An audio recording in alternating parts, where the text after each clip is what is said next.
강의 중에 안전심리에 관해서 계속 말씀하시더라고요. 네네네네네. 그래가지고 안전심리가 무엇인가에 대해서 되게 궁금하더라고요. 음, 그래가지고 한번 안전심리도 궁금하고 또 그걸 바탕으로 어떻게 안전문화가 이어지나 그런 것들도 알고 싶어가지고 또 교환이 워낙 잘 돼 있잖아요. 우리 학교 교환이. 잘 돼 있죠. 예, 워낙 솔직히 대학교 교과서는 너무 이제 책이 너무 문단도 너무 길고 음, 처음부터 읽으려면 너무 두껍잖아요. 네네네. 근데 그 교환은 핵심만 딱딱딱딱 나와 있으니까. 그, 손영규 안녕하세요. 안녕하세요. 안녕하세요. 저기 뭐야, 제가 그, 제가 이거 뭐 자랑하려고 그런 게 아니고요. 그 과목의 교환 하나 만들려고. 그러니까 예를 들어서 제가 이번에 안전문화 하잖아요. 네, 그러면 제가 보는 자료가요. 네. 단행본만 한 7권 정도 보고요. 논문 한 30 몇 개 정도 다 들어가는 거예요. 거기에 굉장히 많은, 굉장히 압축적이죠. 그러니까 내용이 굉장히 많고. 예. 안전 심리 때도 마찬가지죠. 안전 심리는 또 봐야 될 것도 굉장히 많았던 것 중에 하나가 뭐냐면, 결국에는 뭐 이게 다시 안전 관리 이론을 얘기하기 시작하면 다시 원점으로 돌아가는 얘기긴 한데, 예를 들어서 하인리가 1930년도에 처음으로 재관리라는 어떤 개념을 정립할 때도 가장 중요하게 봤던 게 사람의 행동이거든요. 근데 그때하고 1930년도하고 2020년도하고 약 100여 년 정도가 지났음에도 불구하고 결국은 사람이 가지고 있는 어떤 범위라든가 책임이라든가 이런 건 더 많아져서 줄어들지 않았거든요. 음, 그러니까 단위 작업장별로 일하는 사람의 수는 앞으로 줄어들지 모르겠지만, 오퍼레이터 즉 이 행위자 작업자의 책임 범위나 이런 건 더 많아질 수밖에 없단 말이에요. 네. 자, 그러면 사람이 그러면 왜 그런 행동을 할 수밖에 없는가라는 거를 이제 규명을 해봐야 되는 거죠. 그걸 이제 심리적인 관점에서 접근하는 게 안전 심리니까, 사실 안전 심리를 좀 보시면 안전 문화도 이제 이해가 가기 시작하는 거죠. 왜 이론가들이 저런 이론을 만들어냈는가, 이런 거를 좀 이해하기 편한 거고, 사실 심리적인 관점으로 어떤 사고나 재해들 생각하지 않으면 이해 안 되는 게 굉장히 많습니다. 오늘 우리가 같이 리뷰하게 될 체르노빌도 그래요. 체르노빌도 단순하게 그 시스템이나 절차라든가 이런 거 갖고 하게 되면 왜 사고가 났지? 왜 수습이 저렇게 안 됐지? 이렇게 생각하게 되거든요. 네. 자, 아무튼 저 손정규 학우님, 예, 혹시 영상 보셨나요? 아예 그 조수경 씨 그거 하고요. 네. 제일 처음에 이제 그 마차 과학과 유튜브에서 사람들의 예. 그거 보셨어요? 거기하고 이제 그쪽에 봤고요. 이제 제가 그런데 저기 그 다섯 편이었습니까? 체리로비. 네. 근데 그거는 못 봤습니다. 그거 오늘 예, 제가 리뷰를 해드릴 겁니다. 같이 예, 보면서 1시간짜리를 다 볼 수는 없고, 각각의 오늘 1편에서는 1986년 4월 26일 날 발생한 체르노빌 사고 그 현장에서부터 시작되는 거예요, 얘기가. 근데 제가 여기 보시면 이게 보이실지 모르겠지만, 잠시만요. 혹시 이거 왜 내 모습이 안 나오지? 어, 송창원 하부님 안녕하세요. 송창원 하부님 안녕하세요. 목소리 안 들리세요? 왜 이게, 잠시만요. 왜 비디오가 꺼져 있지? 음,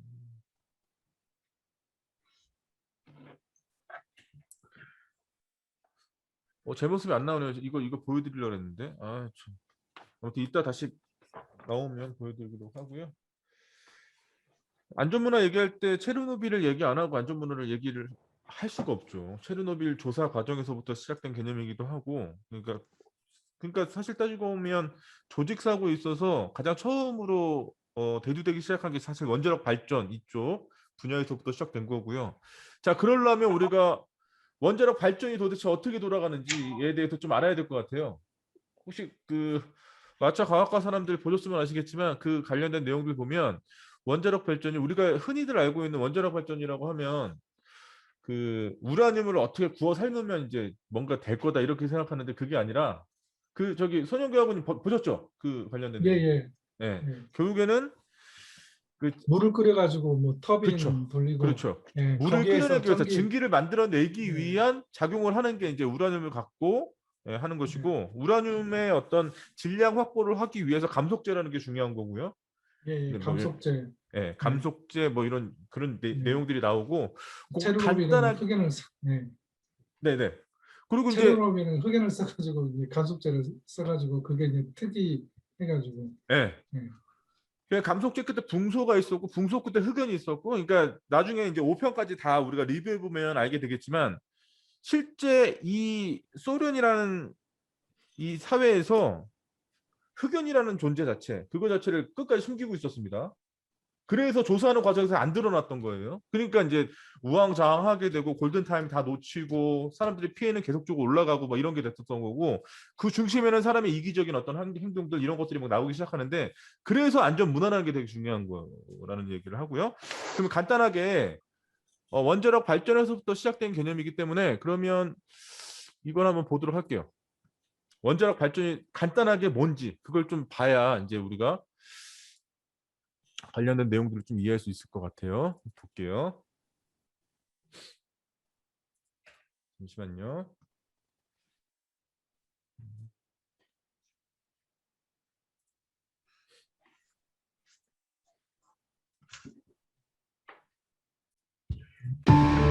(1986년 4월 26일) 우크라이나 공화국 수도 들리시나요? 예, 네. 오케이, 좋습니다. 자, 그러면 원자력 발전이 도대체 이 시대의 20세기 최악의 참사라고 하는 아직까지 수습 안 되고 있는 안전문화라는 어떤 개념 자체가 만들어지기 시작한 이 사건, 체르노빌 원자력 사건에 대해서 원자력 발전에 있어서의 이 IBMK가 도대체 뭔지 한번 보도록 하겠습니다. 볼게요.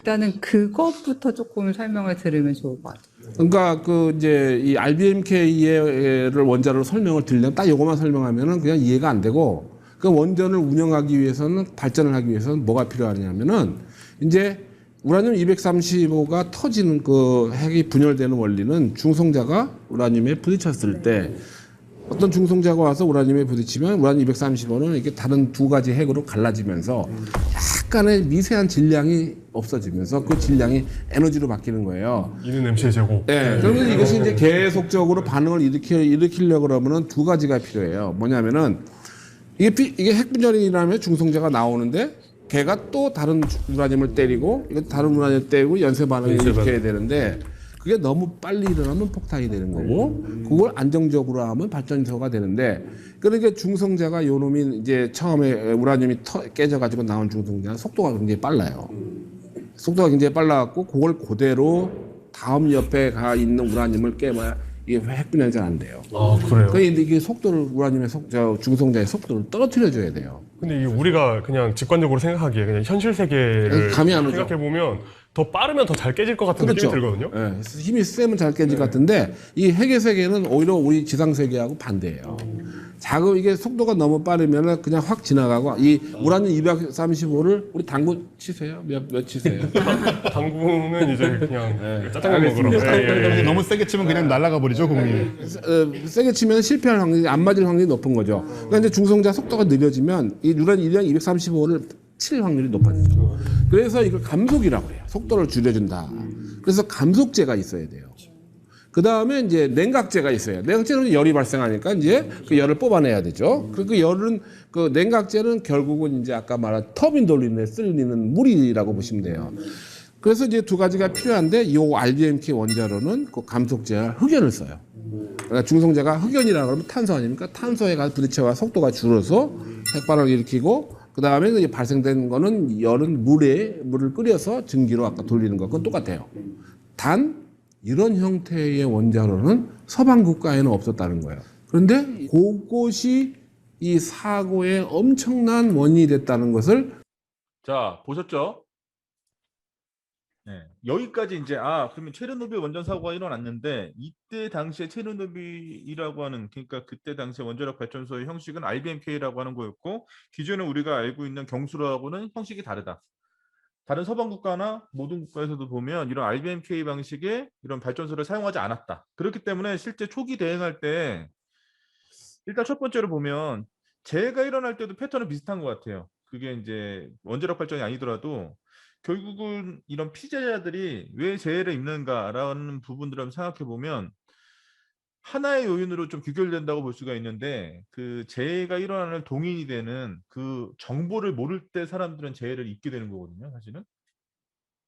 물론 정보도 알고도 이제 위반해가지고 일어나는 경우도 있죠. 자, 그런데 어쨌든 지금 체르노빌 원전 사고에서의 지금 방금 전에 말씀드렸던 이 감속제를 흑연을 썼다는 사실을 끝까지 숨겨요.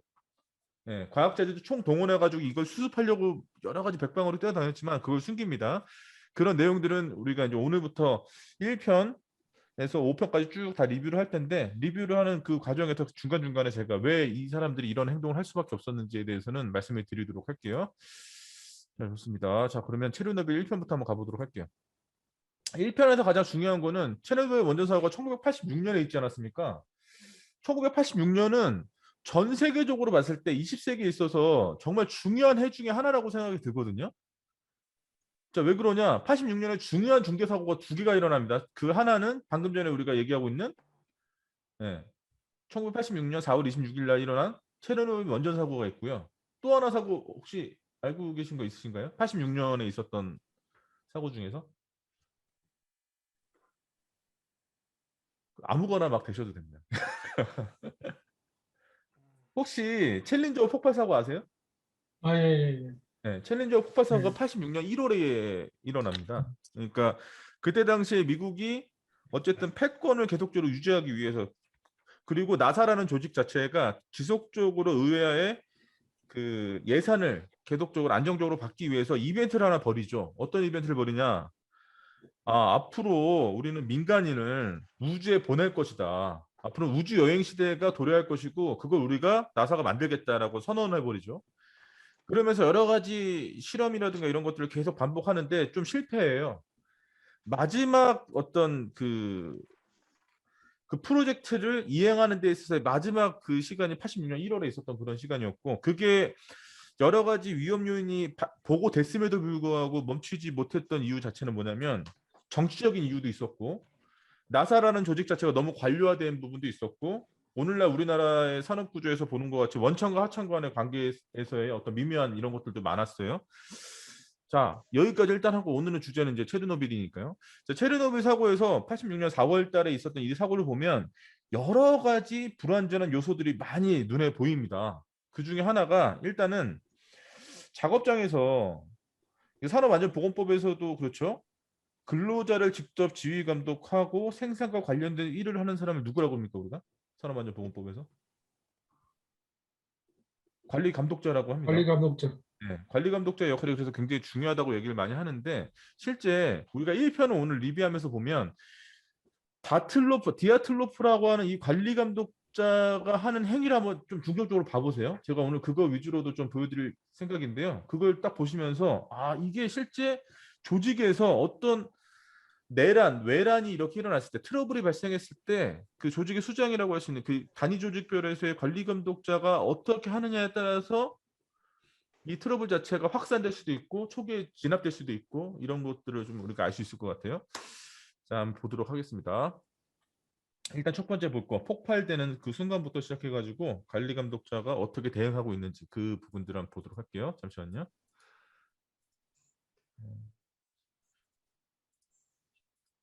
자, 일단 지금 체르노빌 1편이고요. 1편에서는 일단 체르노빌이 폭발했어요. 그 중요한 원인에 대해서는 나중에 좀 말씀드리기로 하겠고 그 부분부터 한번 보도록 하겠습니다. 자, 일단 원전이 폭파했어요. 그리고 소방관이 출동했죠. 자, 그런데 어쨌든 이런 문제가 발생했을 때 초기의 진압 과정이 굉장히 중요하죠. 골든타임이 되게 중요한데 지금 방금 전에 각 작업자들을 어디다 뭐 가서 냉각수를 체크해라든가 뭐 여러 가지 지시를 내리기 바쁘고 면 렌트겐 그러니까 방사선이 어느 정도 지금 노출됐어라고 했을 때 3.6 렌트겐 정도 나왔다 이런 얘기를 하거든요. 그 방사선 선량계의 최소 그 검출할 수 있는 최소치가 3.6이에요. 자, 그러면 실제 본인이 눈으로 봤죠. 펑 하는 굉음이 났고 밖에 나가서 봤을 때 건물이 부서져 있고 뭔가 예사롭지 않고 그러면 어떻게 해야 되겠습니까? 본인은 알 거예요. 이게 방사선이 그러니까 안에 있는 우라늄 자체가 바깥 공기 중으로 나갔을 수도 있겠다라고 하는 생각은 분명히 할 수 있겠죠. 여러 가지 정황상 보면. 근데 거기서 3.6 렌트겐 정도면 우리가 일반적으로 병원에 가가지고 엑스레이 정도 찍는 양 정도밖에 안 되는 거거든요. 자, 그 정도면 됐네. 얼마 안 나왔네라고 얘기하는 건 뭐예요? 애써 회피하는 겁니다. 지금 현재 상황이 안 좋게 돌아가고 있는 거를 이제 본인은 알고 있음에도 불구하고 왜 그렇게 할까요? 나중에 이제 법정 진술 과정이나 이런 데서 나오는데 면피하기 위한 어쨌든 본인의 어떤 그런 작업이었고요. 자, 그리고 체르노빌 원자 사고가 일어났을 때 초기에 많은 사람들이 희생되는데 그 중에 한 부류가 소방관들이에요. 지금 방금 전 소방관 출동하죠. 소방관이 손에 들었던 게 뭐였는지 아세요? 검은색 물체를 들고 뭐라고 얘기하잖아요. 자, 그게 감속제 끝에 매달려 있던 흑연이었던 거예요. 그러니까 그 흑연이 공기 중으로 나왔다는 것 자체는 그럼 뭘 방지하는 겁니까? 아, 노심이 폭발했네. 이렇게 볼 수 있겠죠. 왜냐하면 감속제는 저 우라늄 끝에 매달려 들어가 있을 텐데 그게 밖으로 나왔다는 건 이미 폭발해가지고 그게 공기 중으로 산화했다. 그리고 금속 맛이 나지 않아라고 하는 것 자체는 뭐예요? 결국에는 이게 그 노심이 폭발하고 용융해가지고 공기 중에 이미 우라늄 자체가 붕붕 떠다닌다 이렇게 하는 것을 볼 수 있고 그리고 이 그 소방관들 자체가 실제 하는 행동들을 보면 이 원자력 발전소의 여러 가지 시스템이라든가 아니면 시설이라든가 아니면 그 안에 있는 여러 가지 작동 방법이라든가 이런 걸 알고 있는 것 같아요, 모르고 있는 것 같아요. 하는 행동을 보면 어떠세요? 모르고 있는 것 같습니다. 전혀 그러니까 저거 들고 야 이거 예. 봐봐 막 이렇게 신기한 듯 하고 있는 거죠. 그러니까 예, 이때 그렇죠. 당시에 86년도에 소련에서 원자력 발전소 그 위험한 시설을 가동하면서도 주변에 있는 주민들 플러스 소방관들이나 이런 사람들한테 뭘 안 했다는 거예요. 그거에 대한 위험성이나 이런 교육을 전혀 안 한 거예요. 정보를 완전히 본인들이 제어하고 있었던 거죠. 그래서 나중에 이제 드러나는 사실이긴 하지만요. 이 소방관들이 입고 있던 옷 있잖아요. 지금 현재 체르노빌 그 4 공장이 폭발했고요. 그러므로 해서 진압 과정에 들어갔던 이 소방관들이 나중엔 다 죽거든요. 한 달 안에 다 사망합니다. 저 사람들 피폭돼가지고. 자, 그런데 저들이 입고 있는 옷 있죠. 그걸 나중에 병원에서 다 수거해가지고 해당 병원의 지하에 다 이제 폐기하는데 그게 아직까지도 있대요. 아직까지도 방사선이 검출된다고 합니다. 아직까지도. 네, 그러니까 굉장히 많은 양의 피폭을 당한 거죠, 저 사람들이. 그러니까 실제로 이렇게 굉장히 어처구니 없이 굉장히 위험한 상황인데도 불구하고 국가에서도 국민들한테 안전을 보장하기 위한 어떤 교육도 하지 않았고 주변 사람들한테 얘기 안 했고 오히려 이 긴급 작업에 투입하는 소방관들한테도 이게 도대체 어떤 일인지에 대해서 아무도 설명해 준 사람이 없었던 거예요. 그러니까 이 사람들이 일반적으로 화재가 일어났을 때 진압하는 장비밖에 안 했겠죠? 어떻게 됐겠습니까? 네, 피폭은 가속화됐겠죠. 여기까지가 이제 방금 전에 봤던 그 영상 내용이 되겠고요. 이 다음 부분 어떻게 되냐? 이 다음 부분은 이제 아까 봤던 이 디아틀로프라고 하는 사람이 이제 이 폭파하고 난리 났으니까 발전소장이나 자기 위에 상관한테 보고를 했겠죠.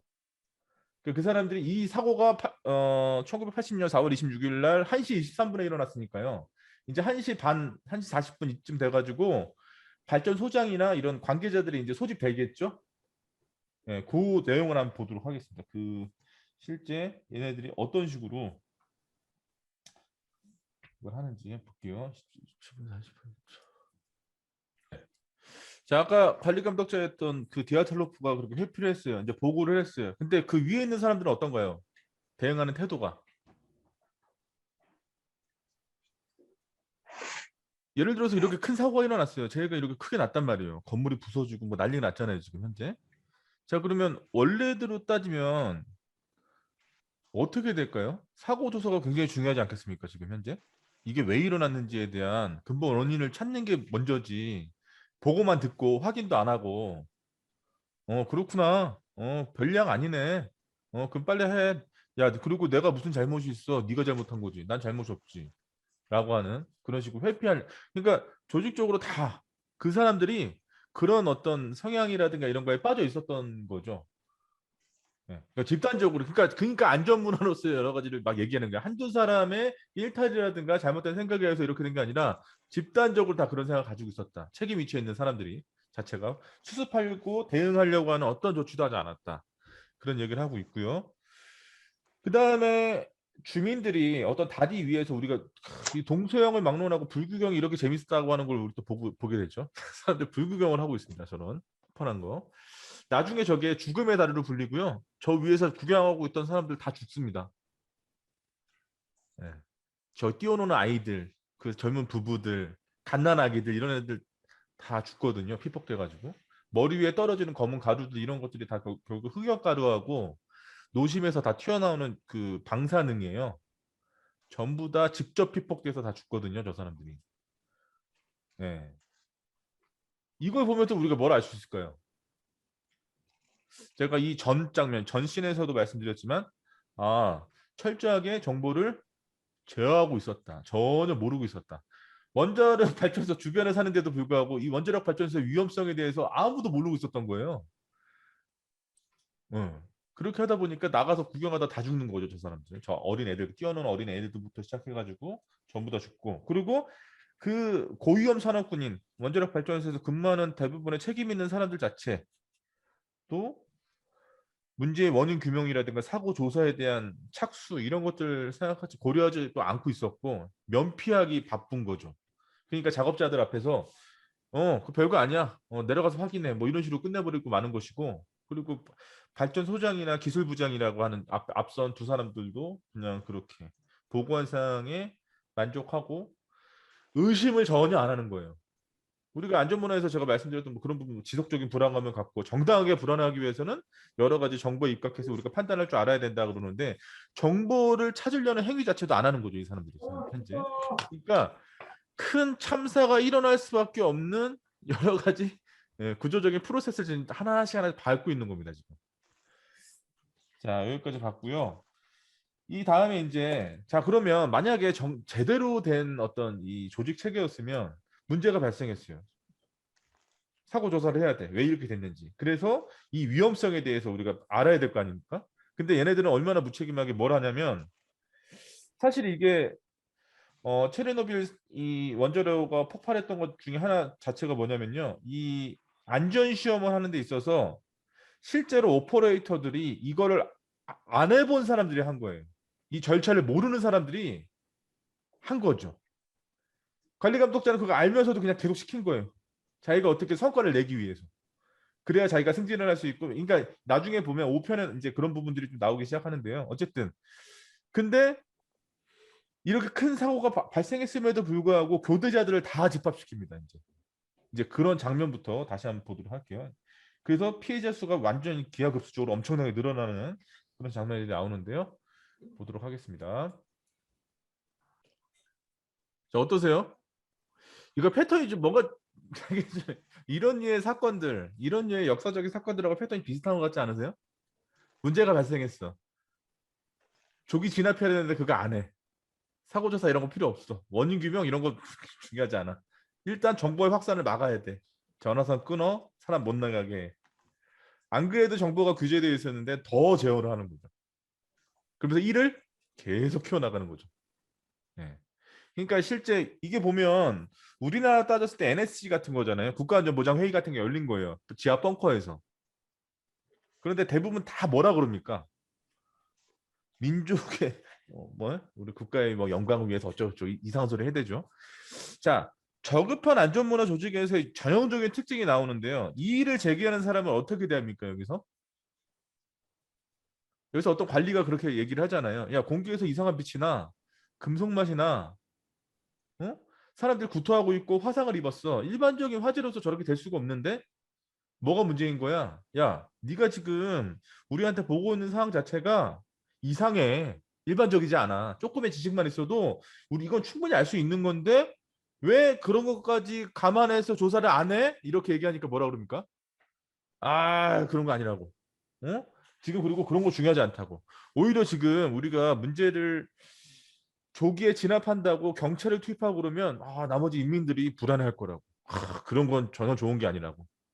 이렇게 얘기를 하죠. 근데 사실 결론적으로 얘기하는 거지만요. 2011년에 있었던 그 후쿠시마 원전 사고 수습 과정하고 한번 비교해 보면 체제의 특성 때문에 그런지 모르겠지만요. 어쨌든 초기 대응, 그러니까 초기 대응은 둘 다 미진했지만 이 중간 이후부터의 대응은 일본 사례보다도 소련에서 있었던 체르노빌 사례가 훨씬 더 잘합니다. 네, 나머지 이제 보시다 보면 이제 아시게 될 거예요. 약 한 20여 년, 30여 년이 지나는 이후에 발생한 후쿠시마 원전 사고보다도 오히려 체르노빌 사고가 뒤에 뒷수습하는 부분에 있어서는 훨씬 더 잘했다. 그런 부분은 체제의 특성 때문에 그런다고 보여지고요. 뭐 어쨌든 자, 이런 부분에 있어서 빨리 적시에 또 사람들한테 알리고 소개령을 내려야 되는데 소개령을 해야 된다. 그러니까 사람들을 대피시켜야 된다라고 이의를 제기한 사람의 얘기를 묵살해 버리죠. 오히려 이상한 사람으로 간주시켜 버리죠. 예.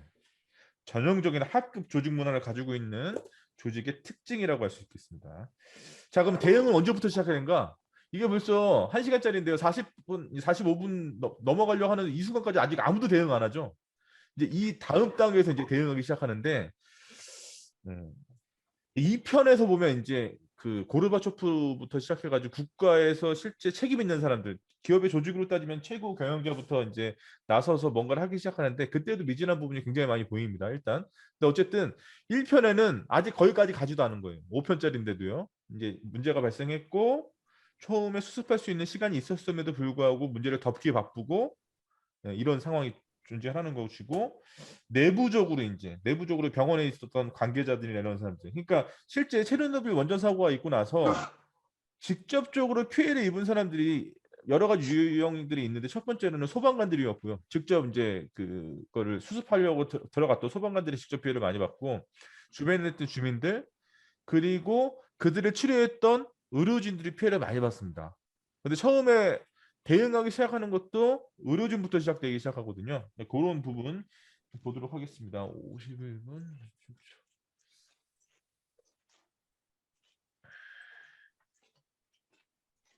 자, 볼게요. 소프는 실제 실존 인물이에요.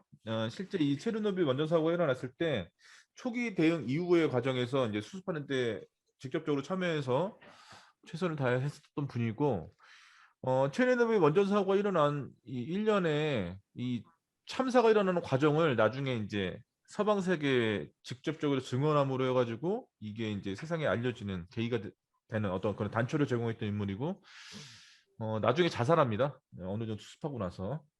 네, 본인의 어떤 양심적 책임을 너무 느껴서 자살한 사람이고요. 여기서 이제 실존 인물의 그런 내용이 나옵니다. 보시면 국가에서도 국가를 움직이는 이런 사람들도 전형적인 관료주의에 물들어 있는 사람들 아니에요? 행동하는 거 보면. 네? 그러니까 최고 핵 물리학자한테 전화해가지고 의견을 들으는 게 아니라 말 다 자르고 야, 너는 그런 게 중요한 게 아니라 와가지고 우리가 우리의 의중을 네가 꿰뚫어 봐서 그걸 최고 지도자한테 얘기해 주면 되는 거야. 네 의견을 얘기하지 마. 이런 거잖아요. 아까 말씀드렸던 것처럼 안전 문화 자체가 저급한 조직에서 나오는 전형적인 거죠. 말을 끊고 말을 못하게 하고 이의를 제기하는 사람들에게 그 사람들 어떤 의견이나 이런 것들을 제거하려고 하는 그러기 바쁜 이러므로 해가지고 이제 2편부터는 본격적으로 대응이 시작되는 거예요. 근데 보면 우리가 이제 이 체르노빌 사건을 갖고 역사적인 20세기 최악의 참사라고 불리는 체르노빌 이 사건을 갖고 얘기하고 있는 거지만 진행되는 과정이라든가 이런 프로세스를 보면 일반적인 우리 주변에서 일어나는 여러 가지 사건하고 비교해도 거의 동일하다고 생각되지 않으세요? 네. 그런 것 같아요. 그래서 실제 그 이제 안전문화에서도 대부분의 사람들이 어떨 때 실수를 가장 많이 할까요? 베테랑이든 뭐 아니 초보자든 어쨌든 어떨 때 가장 많은 실수를 많이 할까요? 실수의 유형이라고 하는 것 자체가 뭐 우리가 앞서서 배웠던 뭐 불완전한 행동의 위반이나 뭐 나머지 행위착오나 망각이나 착각이나 이런 것들을 대변해서 얘기할 수 있겠지만 그런 일반적인 일반인 기준으로 생각해 봤을 때 정상적인 상태라면은 그런 행동을 안 했음직한 그런 행동을 할 때가 언제 그럴까요? 사람들이. 손영규 아구님, 현장에서 대부분 사람들이 어떨 때 그렇게 실수를 많이 하나요? 그렇게 왜 저러지? 이렇게 어떨 때 그렇게 그런 행동을 많이 아, 할까요? 그, 네. 오태기 아구님 먼저 말씀하셔도 됩니다. 제가 먼저 말씀드려도 되겠습니까? 그럼요.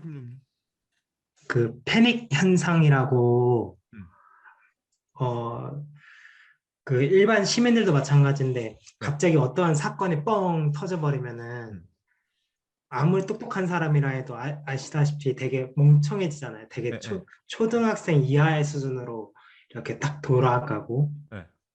그 상황이 되면 이제 지능이 굉장히 낮아지니까 그때 사고가 네. 일어나는 것 같아요. 어, 소방관들도 그런 사고가 한 번씩 생기거든요. 당황해가지고 흥분해가지고 어. 예, 그런 것 같아요. 예.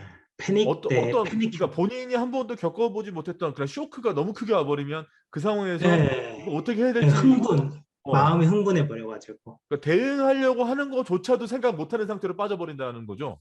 네, 그렇죠. 음, 너무 흥분해 버려가지고 너무 흥분해서. 예, 그러니까 그런 게 있어요. 소방관 중에서 초임인데, 그러니까 자기가 피해에 대한 공포증이 있는지를 모르고 구급대원을 처음 한 소방관이 있었어요. 어, 근데 구급대원을 처음 했는데 피를 본 거예요. 자살자의 피를. 어, 그래가지고 보자마자 이제 막 그 자리에서 주저앉고 막 벌벌벌 떨면서 이제 그 해야 되는 업무가 있는데 그걸 못하고 거기서 막 구역질하고 이제 막 밖에 나가서 이제 막좀 그러니까 구급대원으로서 하지 못하고 업무를 아예 아무것도 못하고 어, 오히려 다른 사람 업무에 지장을 주고 음, 오히려 도움을 받아야 되고 오히려 요구조자가 되는 상황이 되거든요. 음, 구조자가 아니라. 음. 네. 조관식 하고님, 언제 사람이 그렇게 우리가 일반적인 상식선에서 이해하지 못하는 행동을 하게 될까요? 제 생각에는 네. 자만하고 있을 때, 자만하고 있을 때. 예, 예. 네, 네, 내가 네. 잘 알고 있어요. 그러니까 몇십 년, 제 개인적인 생각입니다만, 네네. 몇십 년 정도, 그러니까 경력자, 네, 뭐 숙련자, 네, 실질적으로 사고 나는 것도 뭐 협착사고부터 시작해가지고, 네. 뭐 작은 것부터 큰 것까지, 음, 실질적으로 저희가 보면 한 3분의 2는 경력자들이 내고 있거든요. 음, 그 사람들, 이거 나만 따라서 하면 돼. 음, 이거 괜찮아. 음, 이거 그냥 건너가면 돼. 음, 이런 식으로 행동을 하다가 떨어지고 뭐 물리고 그렇거든요. 음. 그냥 그랬을 때가 가장 위험하다라고 저는 생각을 합니다. 네, 네. 그 송창원 하고님은요? 송창원 하고님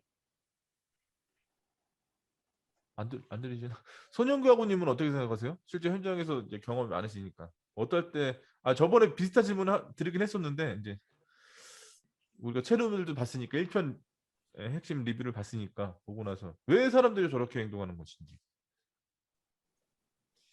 자기 그 어떤 그 위치, 어떤 책임을 그 회피하려 하고 네, 또 자기 위치를 생각해가지고 자기가 어떤 지위에 있는데 네, 그 지위를 뭐 어떤 그 내려놓을 수 없는 그런 욕심이 있어가지고 음, 뭐 자기를 어떤 솔직하게 얘기를 하고 하면은 네, 어떤 그 경험이라든지 이렇게 있는데 상대방한테 아 너는 그것도 못했냐 그런 뭐 비난 같은 걸 받으니까는 이제 그런 실수가 계속해서 연발된다고 그 실수가 실수를 계속해서 난다고 생각합니다. 네, 그렇죠. 이게 체르노빌 원전 사고 패턴하고요. 그 후쿠시마 원전 사고 패턴하고 조금은 다른 부분도 있지만 이렇게 진행되는 과정에서 그 내재되어 있는 사람들의 전제가 좀 비슷한 부분들이 있는데 방금 전 우리가 체르노빌 사고 때도 이 딱 보면 거기서 그런 얘기를 하잖아요. 원자력 산업은 지금 우리 국가의 기간 산업이라고 이런 얘기를 하죠. 절대 포기할 수 없는.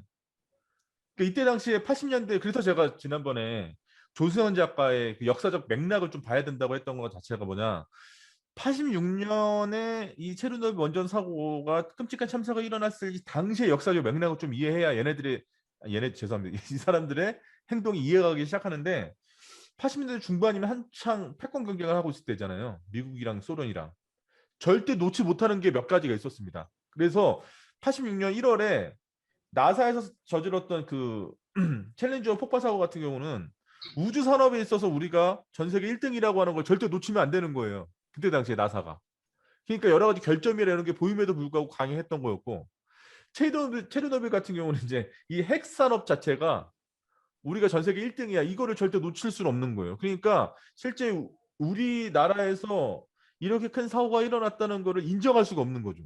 각 단위에 있는 사람들 모두가. 국가의 운영자나 핵심 이 발전소의 운영자나 아니면 그 담당자나 이런 사람들이 이걸 절대 이거 인정할 수 없는. 예. 그래서 요 사고의 조사 과정에서 안전 문화라는 게 처음으로 나오기 시작합니다. 이거는 사람의 심리적인 부분이나 어떤 상황이나 아니면 어떤 상태나 이런 거 갖고 규명할 수 있는 게 아니다. 조직 문화 자체에서 이 사건을 토대로 한 여러 가지 우리가 의심해 볼 수 있는 것들, 대응할 수 있는 요소들, 이런 것들에 대해서 일반이라면, 평균인의 관점에서라면 절대 그렇게 할 수 없는 행동을 집단적으로 했다라고 보는 거죠. 이들 자체적인 조직 문화가 바로 그런 상태에 빠져 있었다. 그래서 누군가가 불안감을 느끼고 이의를 제기했을 때 그것을 수용하는 게 아니라 수렴하는 게 아니라 억제시키고, 그리고 더 문제가 퍼져 나갈 수 있는 요소들, 그러니까 조금이라도 이걸 줄일 수 있는 요소들, 다른 사람을 통해 가지고 실제 뭐 주민들을 소개하는 부분이라든가, 그러니까 대피시키는 부분이라든가 이런 것들도 철저하게 다 막잖아요. 예, 그런 분에 해서 실제로 보면 아직까지도 사실 이 체르노빌 원전 사고는 수습이 안 되고 있죠. 예, 아직까지도 안 되고 있습니다. 이게 아직까지도 실제 현장에 가서 보면 방사능이 계속적으로 측정이 된다고 얘기하고 있고요. 한 3년 전인가요? 해당 사고가 났던 이 4호기 건물을 차폐막 새로 만들어서 덮어 씌우는 공사를 했거든요. 그 말인즉슨 뭘까요? 차폐막을 졸라가지고 그 한 거의 1조 원 가까이 되는 돈, 한 8천억 정도 들었다고 하는데요. 그렇게 해도 덮어만 놨어요. 그 말인즉슨 뭐예요? 현재 우리가 가지고 있는 기술 가지고 이게 도저히 수습이 안 된다는 거죠. 더 이상 퍼져나가지 못하도록 방지하는 정도로만 하는 거지 이게 안 된다는 겁니다. 그래서 안전문화 더 이제 들으시면 이제 제가 찰스 페로나 이런 학자들의 얘기를 할 텐데, 대부분의 이제 안전 이론가들이라든가 사회 심리학자들이 어떤 제안을 많이 했냐면 핵은 폐기해야 된다는 얘기를 많이 해요. 핵은 우리한테 주는 이점도 굉장히 많지만 이게 한번 이렇게 사고가 나면 수습이 안 되지 않습니까? 후쿠시마 원전 사고 지금 어떻습니까? 지금 일본이 정보를 주지를 않아요. 국제 원자력 기구에서도 저거에 대한 정보를 주질 않습니다. 빗대어 생각해 보면 저 86년 당시에 있었던 주민들하고 우리나라하고 지금 뭐가 달라요? 아무런 정보가 없는데 지금 도대체 어떻게 돌아가고 있는지, 얘네가 오염수를 방류한다는데 방류가 되면 이게 도대체 우리한테 어떤 영향을 미치는지 알 수가 없어요. 정보를 주질 않으니까. 굉장히 지금 엄중한 상황이다. 예. 그래서 우리가 이제 이런 체르노빌을 보면서도 지속적인 불안감을 갖고 계속적으로 예의주시해야 된다라는 말씀을 드리면서, 네. 오늘 리뷰 뭐 이런 식으로 하면 될까요? 어떻게 너무 긴가요? 어떤가요? 됐습니다. 네. 제가요 이거 8시부터 9시, 9시부터 10시 딱 하고 나면 월요일날 오전에도 강의를 찍는데 저녁 때 딱 끝나고 한 10시 넘으면요 입에서 단내가 나기 시작하면서 오늘 왜 이렇게 힘들지? 이런 생각이. 네. 아무튼 뭐 네. 그 다음 주에는 체르노빌 2편 이제 본격적으로 대응하기 시작하거든요. 대응하는데 이 체르노빌 이 드라마를 보면서 되게 어떤 생각을 굉장히 많이 했냐면, 제가 사실은 이 체르노빌 드라마를 처음 접하게 됐던 게 2019년에 미국에 가는 비행기 안에서 처음 봤어요. 이 드라마를. 그래서 봤는데 와 너무 재밌는 거예요. 그게 뭐야 도대체? 좀 찾아보니까 제가 지난 시간에 IMDb 들어가서 보여드렸잖아요. 전 세계에서 개봉한, 그러니까 전 세계에서 방송을 통해서 나온 드라마 중에서 역대 5등 하고 있습니다. 저게 엄청나게 높은 수치죠. 예. 그만큼 전 세계적으로도 굉장히 큰 반향이 많이 일어났고, 실제 러시아에서 그 체르노빌 드라마를 만든 회사가 영국의 스카이 방송국하고 미국의 HBO사에서 합작해서 만들었는데 두 방송국 고소했습니다. 그 말은 짓은 뭘까요? 고증은 엄청나게 잘했다는 거겠죠. 예. 그때 당시의 상황이나 이런 것들을 정말 잘 구현해냈고, 그래서 이 드라마 5편까지 같이 리뷰를 좀 잘 이렇게 하면 안전문화를 이해하는 데도 훨씬 더 도움이 많이 될 것 같아가지고, 예, 다음 시간에는 제가 2편을 오늘과 같이 비슷한 이 순서로 제가 리뷰를 하도록 하겠습니다. 그리고 오늘 우리가 이렇게 한 거는 제가 유튜브에 또 올려놓고 학습 자료실에 올려놓을 테니까요. 또 기억 안 나는 거 있으시면 한번 보시고 다음 시간에 다시 만나면 좋을 것 같습니다. 네, 열심히다. 입에 단내가 살살 나겠습니다. 네, 고생 많으셨고요. 다음 시간에 다음 주 월요일 날 또 9시에 뵙도록 하겠습니다. 감사합니다. 네, 수고하셨습니다. 감사합니다. 네, 수고하셨습니다. 감사합니다. 사모님들 즐거운 밤 되세요. 감사합니다. 수고하셨습니다.